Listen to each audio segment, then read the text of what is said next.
friends, welcome to God Focus this morning. The title of today's episode, Embrace the Wilderness. Most would say the wilderness is a place of temptation and trials. Things happen that test our faith and our strength, but God will not allow us to be overtaken. That is not the point of the wilderness. It is a place we learn to trust, rely on, and lean on God. It is a place we must walk through to the other side. We will be ready for the next level of glory and responsibility once we get on the other side of the wilderness. Things looked bad for Moses. He fled to the wilderness to escape punishment in Egypt.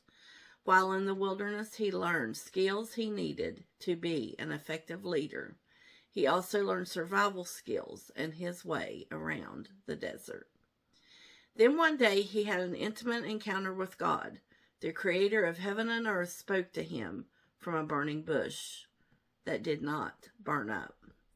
That experience changed him. He learned how to survive in the wilderness from spending time as a shepherd tending his father-in-law's flock.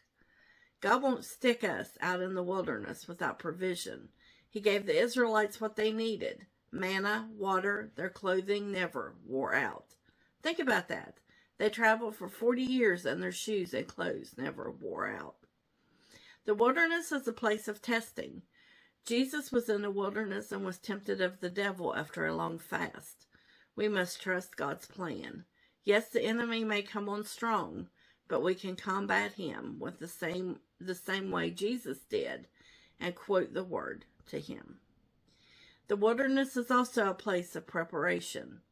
It was after Jesus was in the wilderness for 40 days fasting, and he was tempted of the enemy, that he started his ministry. He began walking into the fullness of what God needed for him to accomplish on the earth. The wilderness can be a place of refuge from a famine. God sent Elijah into the wilderness.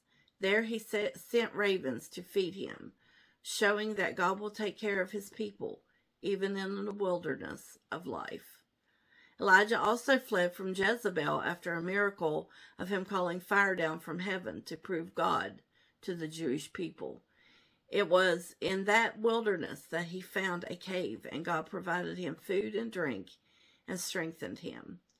Once he was stronger, God showed him that he could also come in the form of a still small voice. God sent Elijah to anoint Hazael as king over Syria or Aram. He sent him to mentor Elisha to be a prophet in his place. We should not dread our time in the wilderness because God is getting us ready to show us something wonderful on the other side of our time in the wilderness. God strips us of our human arrogance, complacency, and self-righteousness. He humbles us to better rely on him. He always reveals himself in a new way to us. If we can get past our pity party and listen to his voice. We do not like the wilderness because it's uncomfortable. Human beings are very much creatures of comfort. Deuteronomy 8:15 and 16.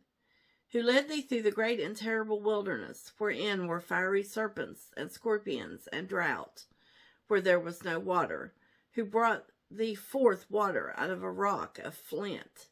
Who fed thee in the wilderness with manna which thy fathers knew not, that he might humble thee, and that he might prove thee to do thee good at thy latter end. Notice the last part of verse 16, that he might humble thee and might prove thee to do thee good at the latter end. God just wanted them to learn to love and to trust him. Being in the wilderness is all about learning to trust the Lord, resisting the trappings of the enemy. If we can learn to do those two things in the wilderness, we will have a stronger faith walk. We will be a better light to the lost and the broken. Instead of dreading the wilderness, we should try to embrace the lessons that God is trying to teach us. Thanks for watching. Until next time, be bold, be brave, and keep your God focus. Like, share, and subscribe for more encouragement. Have a wonderful day.